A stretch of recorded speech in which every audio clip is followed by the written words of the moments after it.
बहुत आई गई यादें, लेकिन इस बार तुम ही आना। बहुत आई गई यादें, लेकिन इस बार तुम ही आना। हेलो मेरे प्यारे मित्रों, कैसे हैं आप सब? आई होप कि जैसे आप लोग बहुत अच्छे होंगे। तो मैं अनुसर मस्ती आपके अपने टाइम चैनल में स्वागत है। तो कैसे हैं मेरे भाई? आई होप कि जैसे आप लोग बहुत ही अच्छे होंगे। तो मेरे भाई ये बोर्ड एग्जाम का टाइम चल रहा है, तो इसीलिए यहाँ पे बहुत ही मेन टॉपिक आज हम लेकर आए हैं। इसका नाम है मेरे भाई डिटर्मिनेंट अर्थात सारणिक। तो आज का जो टॉपिक है ये सारणिक है, जो कि बहुत ही आसान टॉपिक है। तो मेरे भाई सबसे पहले बेसिकली रूप से जो भी प्रगुण हैं, पूरे प्रगुण को हम लोग यहाँ पे चर्चा करने वाले हैं, क्योंकि बिना प्रॉपर्टीज के, बिना प्रगुण को हम लोग डिटर्मिनेंट को नहीं लगा सकते।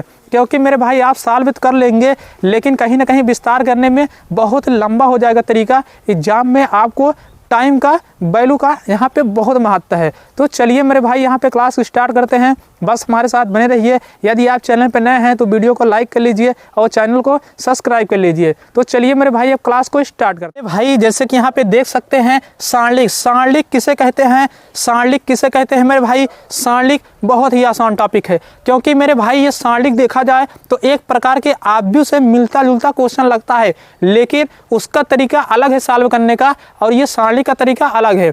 तो मेरे भाई सारणिक किसे कहते हैं? दो खड़ी लाइनों के बीच, दो खड़ी लाइनों के बीच स्थित अवयव को, तत्व को पंक्ति या स्तंभ के रूप में एक समूह में एकत्रित हो, उसे मेरे भाई सारणिक कहते हैं। तो मेरे भाई आप देखेंगे सारणिक का जो चिन्ह होता है, सारणिक का जो चिन्ह होता है मेरे भाई, सारणिक का जो चिन्ह होता है मेरे भाई, ऐसे एक दो खड़ी लाइन होती है। तो इसमें क्या होते, जैसे आप फॉर एग्जाम्पल मान लीजिए यहाँ पे एक है, यहाँ पे दो है, यहाँ पे तीन है, यहाँ पे चार है। तो मेरे भाई ये क्या है? ये रो है, ये रो है, ये भी क्या है? रो है। लेकिन मेरे भाई ये जो ऊपर वाला हिस्सा होता है ये क्या है? कॉलम है। ये भी क्या है? कॉलम है। अर्थात इसका नाम R1 R2 C1 C2 हम लोग यहाँ पे बहुत ही एक अच्छे तरीके से दे सकते हैं, क्योंकि मेरे भाई पूरा प्रोसेस यही चलेगा। कोई भी क्वेश्चन होगा हम लोग पूरे यही तरीके से क्वेश्चन को सॉल्व करेंगे R1 और C1 को लेकर। तो मेरे भाई आप यहाँ पे देख सकते हैं ये 2 क्रॉस 2 का है। तो मेरे भाई इसमें दो पंक्ति हैं और क्या है? दो स्तंभ है। तो रो मतलब होता है मेरे भाई रो, आर मतलब होता है रो, रो मतलब होता है मेरे भाई पंक्ति। रो मतलब क्या होता है मेरे भाई? पंक्ति होता है। यहाँ पर भी आप क्या लिख सकते हैं? पंक्ति लिख सकते हैं। यहाँ पर भी मेरे भाई पंक्ति लिख सकते हैं। लेकिन सी मतलब क्या होता है? कॉलम। कॉलम मतलब मेरे भाई क्या होता है? स्तंभ। क्या होता है मेरे भाई? स्तंभ। ये भी क्या है? स्तंभ। तो मेरे भाई ये 2 क्रॉस 2 का था। तो आप देख सकते हैं ये तो क्या हुआ? एक सारणिक का चिन्ह है। दो खड़ी लाइन अगर ऐसी है मेरे भाई, ये तो क्या है? ये तो एक सारणिक का चिन्ह है। लेकिन ये सारणिक के अंदर जो ऐसे जो एलिमेंट होते हैं इसको पंक्ति बोला जाता है मेरे भाई। इसको क्या बोला जाता है? पंक्ति। लेकिन जो इस टाइप के होते हैं इसे क्या बोला जाता है? स्तंभ। अर्थात जो सीधा होता है मेरे भाई, जो सीधा होता है वो स्तंभ होता है, जो ऐसे होता है वो क्या होता है? अर्थात क्या होता है मेरे भाई? पंक्ति होती है। तो पंक्ति स्तंभ में आप कंफ्यूज होते हैं, तो एक मैं ऐसा एक बहुत ही अच्छा मैं तरीका बता दे रहा हूँ या कॉन्सेप्ट बता दे रहा हूँ मेरे भाई, एक कहानी के जरिए से आप याद कर सकते हैं। तो आर मतलब आप समझिए मेरे भाई रेल। आर मतलब क्या समझिए? रेल। रेल मतलब रेलगाड़ी। आर मतलब रेल, रेल मतलब रेलगाड़ी मेरे भाई। आर मतलब रेलगाड़ी। तो रेलगाड़ी की जो पटरी होती है कैसे होती है? ऐसे होती है। रेलगाड़ी की पटरी कैसे होती है मेरे भाई? ऐसे। तो ऐसे ऐसे रेल होती है, रेल होती है। अर्थात ये सब क्या है मेरे भाई? ये सब पंक्ति है। ये सब क्या है मेरे भाई? पंक्ति है। ये सब क्या है मेरे भाई? पंक्ति है। तो आप एक पहचान लेंगे तो दूसरा आसानी से पहचान सकते हैं। तो चलिए यहाँ पे जो भी प्रगुण है, तो हम लोग एकदम प्रगुण को बहुत डिटेल तरीके से यहाँ पे चर्चा करने वाले हैं। तो मेरे भाई जो भी प्रगुण होगा, चाहे NCERT का होता, चाहे अरिहंत का होगा, दुनिया का कोई भी किताब का होगा मेरे भाई, यही 5 प्रगुण लगेंगे। छठवां कोई प्रगुण नहीं बना है, छठवां कोई प्रगुण ही नहीं मिलेगा मेरे भाई। कोई भी क्वेश्चन होगा सब में यही लगेगा, और बहुत ही अच्छा, बहुत ही शानदार तरीके से हम लोग यहाँ पे आपको बहुत ही धमाकेदार यहाँ पे कॉन्सेप्ट के जरिए से आपको प्रगुण को, एक एक प्रगुण को हम लोग यहाँ पे चर्चा करने वाले हैं। तो चलिए यहाँ पे स्क्रीन पे हम पूरे प्रगुण को लेकर और आपको समझाने का प्रयास करते हैं। तो मेरे भाई प्रगुण क्या होता है, प्रॉपर्टीज क्या होता है मेरे भाई? कोई भी सवाल को लगाने से पहले हमें प्रगुण, जैसे मान लीजिए a प्लस बी के होल स्क्वायर में कोई सवाल है मेरे भाई, तो जब तक a प्लस बी का होल स्क्वायर नहीं जानेंगे तब तक हम लोग सवाल को नहीं हल कर पाएंगे। तो मेरे भाई प्रगुण को यहाँ पढ़ना और जानना बहुत इंपॉर्टेंट है। तो प्रगुण क्या होता है चलिए हम बताते हैं। जो प्रगुण नंबर 1 है अर्थात प्रॉपर्टी नंबर 1 है, क्या है मेरे भाई, यदि किसी सारणिक का, आप एक रफ कापी पेन लेकर आप बहुत ही अच्छे तरीके से नोट कर सकते हैं। तो मेरे भाई यदि किसी सारणिक का पंक्ति को स्तंभ में, स्तंभ को पंक्ति में, यदि किसी सारणिक का पंक्ति को स्तंभ में, स्तंभ को पंक्ति में बदलने में सारणिक में कोई परिवर्तन नहीं पड़ता है। क्या मेरे भाई, यदि किसी सारणिक को पंक्ति को स्तंभ को और स्तंभ को पंक्ति में बदलने में सारणिक के मान में कोई परिवर्तन नहीं पड़ता है। तो यहाँ पे जैसे आप देख सकते हैं क्या है, यहाँ 22 है, यहाँ 24 है। तो मेरे भाई यहाँ पे मान लीजिए कोई सारणिक है, इसको हम मान लो डेल्टा बराबर, तो इसे मेरे भाई हम हल करते हैं। यहाँ 2 2 है, यहाँ 2 4 है। तो यहाँ क्या करेंगे, सबसे पहले इसको हम यहाँ पे विस्तार करेंगे। तो विस्तार करेंगे 2 चौक 8, 8 माइनस 4 तो बराबर क्या होगा मेरे भाई 4 होगा। यही इसी सारणिक को, ये मान लीजिए क्या है, ये पंक्ति था, ये क्या है मेरे भाई पंक्ति है, और ये क्या है स्तंभ है। तो अब पंक्ति को स्तंभ को पंक्ति बना देते हैं। तो यहाँ पे डेल्टा बराबर हम मान लेते हैं क्या मेरे भाई, यहाँ पे मान लीजिए क्या है, यहाँ 2 और 2, ये क्या है 2/2 हो गया, और ये क्या हो गया 2/4 हो जाएगा। आप देख सकते हैं यहाँ पे मेरे भाई, फिर यहाँ पे हम लोग सॉल्व करेंगे डेल्टा बराबर। तो यहाँ पे देख ले 2 चौक 8 माइनस 4 अर्थात क्या आ जाएगा 4 ही आ जाएगा। तो मेरे भाई यहाँ पे बहुत सारे एग्जाम्पल ले सकते हैं, जरूरी नहीं है कि यही एग्जाम्पल। और चलिए हम आपको लेकर यहाँ पे समझाते हैं अच्छे तरीके से। मान लीजिए डेल्टा बराबर यहाँ क्या है मेरे भाई, 1 है, 3 है, 5 है, 2 है। इसे आप सॉल्व करेंगे मेरे भाई, 5 का नाम 5, तो यहाँ सॉरी मेरे भाई 2 का नाम 2 माइनस 5 तो यही 15। यहाँ पे सॉल्व करेंगे क्या आ गया -13, -13 आ गया मेरे भाई। तो इसको हम पंक्ति के स्तंभ के रूप में फिर हम इसको चेंज कर लेते हैं। तो यहाँ पे देखेंगे मेरे भाई, यहाँ 1, यहाँ 3 कर लेंगे, यहाँ 5 कर लेंगे, यहाँ 2 कर लेंगे। तो यहाँ पे क्या हो जाएगा 2 माइनस 15, 2 माइनस 15 अर्थात क्या आ जाएगा -13। तो मेरे भाई आप देख सकते हैं पहला प्रगुण यही था, यदि किसी सारणिक के अवयव को पंक्ति को स्तंभ में, स्तंभ को पंक्ति में बदलने में सारणिक के मान में कोई परिवर्तन नहीं पड़ता है। तो मेरे भाई आप एक रफ कॉपी लेकर बहुत अच्छे तरीके से नोट कर सकते हैं। तो चलिए अब प्रगुण नंबर 2 पे आते हैं। मेरे भाई सबसे पहले प्रगुण नंबर, अब यहाँ पे 2 की बारी आ गई, क्योंकि प्रगुण नंबर 1 को हम लोग सीख चुके हैं, पंक्ति को स्तंभ को पंक्ति में बदलने में सारणिक के मान में कोई परिवर्तन नहीं पड़ता है। तो मेरे भाई जो सेकंड प्रगुण है क्या है मेरे भाई, यदि किसी सारणिक का या पंक्ति या स्तंभ, यदि किसी सारणिक का किसी एक पंक्ति या एक स्तंभ का मान 0 है तो उसका मान 0 होता है। क्या मेरे भाई, फिर से एक बार बहुत ही अच्छे से हम लोग रिपीट करते हैं। यदि किसी सारणिक में किसी पंक्ति या किसी स्तंभ का मान क्या हो मेरे भाई 0 हो, तो सारणिक का मान हमेशा क्या होता है 0 होता है। आप यहाँ पे देख सकते हैं मेरे भाई जो प्रगुण 2 है क्या है, मान लो यहाँ पे मेरे भाई जरूरी नहीं है 3x3 का, हम दुनिया का कोई भी 4x4 2x2 कोई भी है, मेरा जरिया है आपको सिखाने का मेरे भाई, इसीलिए 2x2 का ले रहे हैं। तो यहाँ पे आप देखेंगे क्या मेरे भाई, मान लीजिए यहाँ पे 0 है, यहाँ पे 0 है, यहाँ पे 2 है, यहाँ पे 2 है। तो मान लीजिए ये पंक्ति है मेरे भाई, ये पंक्ति क्या है 0 है।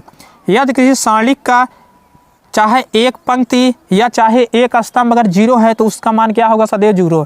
तो मेरे भाई आप विस्तार करेंगे, यहाँ 2, यहाँ 0 माइनस 0 बराबर क्या जाएगा 0। और यहाँ 3x3 का भी ले सकते हैं मेरे भाई, जैसे 0, यहाँ पे 0 1 2, यहाँ 0 0, यहाँ 2 3, यहाँ 4, यहाँ 5, कुछ भी मेरे भाई आप लेकर यहाँ पे विस्तार करेंगे तो यहाँ पे क्या मिलेगा 0 ही मिलेगा। नहीं तो आप देख सकते हैं, क्योंकि यहाँ पे जो है पहला, यहाँ पे देख सकते हैं पहला कॉलम को ही लेकर आप क्या करेंगे विस्तार करेंगे, तभी भी पूरा मान 0 आ जाएगा। तो मेरे भाई प्रगुण नंबर 2 भी हम लोग बहुत अच्छे से जान गए। प्रगुण नंबर 2 क्या है मेरे भाई, यदि किसी सारणिक का किसी एक पंक्ति या किसी एक स्तंभ का मान अगर 0 है तो उसका मान हमेशा सदैव क्या होगा 0 होगा। तो मेरे भाई चलिए प्रगुण नंबर 3 पे आते हैं। प्रगुण नंबर 3 भाई, जो प्रगुण नंबर 3 है ये भी बहुत आसान है। इसमें क्या होता है, यदि किसी सारणिक का किसी 2 या पंक्ति या 2 स्तंभ का मान बराबर है तो उसका मान क्या होगा 0 होगा। यदि किसी सारणिक में 2 पंक्ति या 2 स्तंभ का मान अगर बराबर है तो उसका मान सदैव 0 होगा। तो मेरे भाई बहुत ही आसान है मेरे भाई ये प्रगुण। जैसे मान लीजिए यहाँ पे 1 है, यहाँ पे 2 है, यहाँ पे 3 है। तो मेरे भाई यहाँ पे 1 है, यहाँ पे 2 है, यहाँ पे 3 है, यहाँ 4 है, यहाँ 5 है, 6 है। तो मेरे भाई आप देखेंगे क्या, अगर ये पंक्ति 1 2 3 है, ये भी पंक्ति 1 2 3 है, या देखिए सारणिक का क्या, अगर ये दो क्या है, यहाँ पे देखेंगे 2 पंक्ति क्या हैं, बराबर हैं। क्या है मेरे भाई, बराबर है। तो इसका मान सदैव क्या होगा, 0 होगा। यदि किसी सारणिक का 2 पंक्ति या 2 स्तंभ का मान अगर बराबर है मेरे भाई, तो उसका मान सदैव हमेशा क्या होता है, 0 होता है। क्या होता है मेरे भाई, 0 होता है। तो बहुत अच्छे तरीके से यहाँ पे तीनों प्रगुण को हम लोग सीख चुके हैं। और भी यहाँ पे आप देख सकते हैं, जैसे 2 2, यहाँ 3 ले लीजिए, यहाँ 4 5 6 ले लीजिए, यहाँ 2 2 3। तो मेरे भाई इसमें देखेंगे ये पहला स्तंभ ये भी क्या है मेरे भाई, समान है। क्या है मेरे भाई, समान है। तो इसका मान क्या हो जाएगा, 0 हो जाएगा। तो मेरे भाई यह तीसरा जो प्रगुण नंबर 3 है, यदि किसी सारणिक का 2 पंक्ति या 2 स्तंभ का मान बराबर है, तो उसका मान सदैव क्या होता है, 0 होता है। तो चलिए अब प्रगुण नंबर 4 की बारी आती है। तो मेरे भाई यहाँ पे प्रगुण नंबर 4 बहुत ही आसान है। क्या है मेरे भाई, आप देखेंगे जैसे प्रगुण नंबर 4, यदि किसी पंक्ति या स्तंभ, यदि किसी पंक्ति या स्तंभ का अवयव एक दूसरे को जुड़े हुए हैं, तो उनको हम योगफल के रूप में अलग अलग क्या कर सकते हैं, तोड़ सकते हैं। तो मेरे भाई जैसे आप देखेंगे, मान लीजिए यहाँ पे x + y है, यहाँ पे x मान लीजिए, और भी यहाँ पे y ले लीजिए, यहाँ पे z ले लीजिए, और यहाँ पर भी मेरे भाई मान लीजिए यहाँ x मान लीजिए, यहाँ पे y मान लीजिए, कुछ भी मान लीजिए। यहाँ पे 1, यहाँ 2, यहाँ 3, यहाँ पे 4, यहाँ पे 5, यहाँ पे 6। तो मेरे भाई यदि किसी सारणिक, तो ये मेरे भाई क्या है, एक सारणिक है। तो सारणिक में आप देखेंगे ये एक दूसरे से जुड़े हुए हैं, ये जुड़े हुए हैं। तो मेरे भाई प्रगुण नंबर 4 क्या कहता है, यदि किसी सारणिक का चाहे पंक्ति हो चाहे स्तंभ हो, अगर वो एक दूसरे से क्या हो, जुड़े हुए हैं, तो उनको हम अलग अलग योगफल के रूप में तोड़ सकते हैं। तो कहेंगे क्या मेरे भाई, यहाँ से x होगा, यहाँ से y होगा, यहाँ से z होगा। अब यहाँ से 1 2 3, यहाँ 4 5 यहाँ पे क्या होगा, 6 होगा। तो योगफल के लिए तोड़ेंगे मेरे भाई, तो यहाँ पे क्या निकलेगा, यहाँ से y होगा, यहाँ से x होगा, यहाँ से y होगा, यहाँ से 1 2 3 होगा मेरे भाई, यहाँ 4 5 6 होगा। तो आप देखेंगे मेरे भाई, तो यहाँ पे बहुत ही अच्छे तरीके से हम लोग यहाँ पे तोड़ लिए हैं। कैसे तोड़े हैं मेरे भाई, यहाँ पे आप देख सकते हैं, ये मान लो x y जुड़े हैं, ये y x जुड़ा है, ये z y जुड़ा है। तो मेरे भाई पहले इसको हम लोग लिखेंगे, यहाँ पे लिखे, फिर उसके लिखेंगे, फिर इसको लिखेंगे। उसके बाद फिर ये सेकंड वाला जो है स्तंभ, इसको लिखे। सेकंड वाला स्तंभ क्या है मेरे भाई, y है, x है, y है। तो यहाँ क्या लिखेंगे, y है, x है, y है, फिर 1 2 3 4 5 6 वही प्रोसेस रहेगा। तो मेरे भाई यहाँ पे प्रगुण नंबर 4 हम लोग बहुत ही आसानी तरीके से डिस्कस सकते हैं। और एक नियम है मेरे भाई, ये प्रगुण नहीं है, ये एक तरीका है। ये क्या है मेरे भाई, एक तरीका है। जो प्रगुण 5 है, तो चलिए हम आपको यहाँ पे दिखाते हैं। प्रगुण 4 का मतलब ये है मेरे भाई, प्रगुण 4 हम यहाँ पे सीख चुके हैं। यहाँ पे देख सकते हैं जो प्रगुण 5 है, प्रगुण 5 क्या कहते हैं मेरे भाई, प्रगुण 5 भी बहुत ही आसान टॉपिक है। आप जितने भी प्रगुण में लिखाया, आप एक बहुत ही अच्छे तरीके से कॉपी और पेन लेकर बहुत ही आसानी तरीके से नोट कर सकते हैं। तो मेरे भाई प्रगुण 5 क्या है, जैसे मान लीजिए यहाँ पे मान लीजिए मेरे भाई, जैसे यहाँ पे क्या, यहाँ पे मान लो क्या है, x है, यहाँ पे y है, यहाँ 1 है, यहाँ 2 है। मान लो मेरे भाई यहाँ पे x है और यहाँ पे y है, यहाँ पे 1 है, यहाँ पे 2 है। तो ये मान लीजिए a के बराबर है। मान लो a बराबर है x y 1 2 है। अगर इसमें मान लो x से गुणा कराना है, हमें क्या करना है, इसमें x से गुणा कराना है। तो अगर x से गुणा कराएंगे मेरे भाई, तो ये ax होगा, और यहाँ पर क्या हो जाएगा, x² हो जाएगा, यहाँ xy हो जाएगा, यहाँ 1 हो जाएगा, यहाँ क्या हो जाएगा, 2 हो जाएगा। तो मेरे भाई आप देख सकते हैं यहाँ पे, तो सॉरी मेरे भाई, थोड़ा से जगह कम की वजह से मैं यहाँ पे थोड़ा एडजस्ट कर रहा हूँ, लेकिन मैं जो बोल रहा हूँ आप अच्छे से यहाँ पे देख सकते हैं, सुन भी सकते हैं। तो मेरे भाई यहाँ क्या है, a बराबर कोई यहाँ पे क्या था, सारणिक था, जैसे x है, y है, 1 है, 2 है। तो इसमें मैं x से गुणा कराऊंगा, तो प्रत्येक एलिमेंट में गुणा होगा। क्या होगा मेरे भाई, यदि किसी सारणिक के मेंबर में अगर गुणा कराना हो, तो प्रत्येक एलिमेंट में गुणा होता है। जैसे आप देख सकते हैं। और भी मेरे भाई, जैसे यहाँ पे मान लीजिए, समझ लीजिए, जैसे यहाँ पे मान लो b बराबर है 1 2 3 4, इसमें हमें k से गुणा कराना है। अब इसमें हमें bk का मान निकालना है। तो क्या होगा, इसमें bk का मान क्या होगा मेरे भाई, इसमें bk का मान क्या होगा, इसमें कहेंगे क्या, यहाँ पे क्या हो जाएगा, k हो जाएगा, यहाँ पे क्या हो जाएगा, 2k हो जाएगा, यहाँ पे 3k हो जाएगा, यहाँ पे 4k।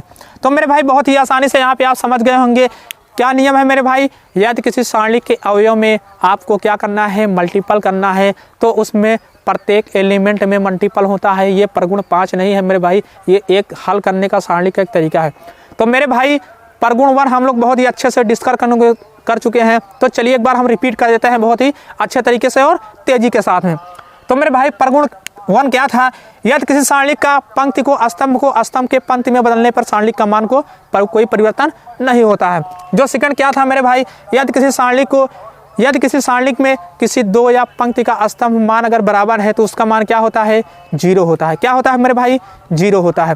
और मेरे भाई प्रगुण 3 मान लीजिए क्या था, यदि किसी सारणी का किसी एक पंक्ति या किसी एक स्तंभ का मान अगर 0 है तो उसका मान क्या होगा, हमेशा 0 होगा। और मेरे भाई यहाँ पे जो प्रगुण 4 है इसको देख सकते हैं, यदि किसी सारणी के एलिमेंट एक दूसरे से जुड़े हुए हों या घटे हुए हों तो उनको हम योगफल के रूप में अलग अलग लिख सकते हैं। तो मेरे भाई आप मान लीजिए थोड़ा सपोज दैट, जैसे यहाँ पे मान लीजिए अगर माइनस होता, अगर यहाँ पे माइनस होता, यहाँ पर भी माइनस होता, तो मेरे भाई इस मेंबर के साथ में यहाँ पे माइनस हो जाता, यहाँ पर भी माइनस हो जाता, यहाँ पर भी माइनस हो जाता, लेकिन यहाँ पे प्लस है मेरे भाई, तो यहाँ पे क्या होगा, प्लस ही होगा।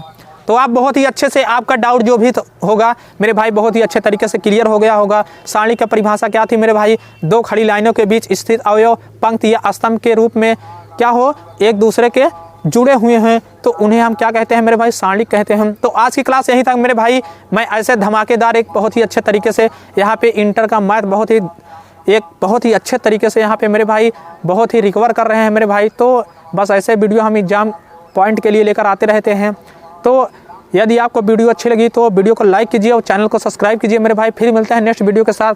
तो शुभकामना मेरे प्यारे बच्चों कि आपका संघर्ष 2022 में ख़त्म हो जाए।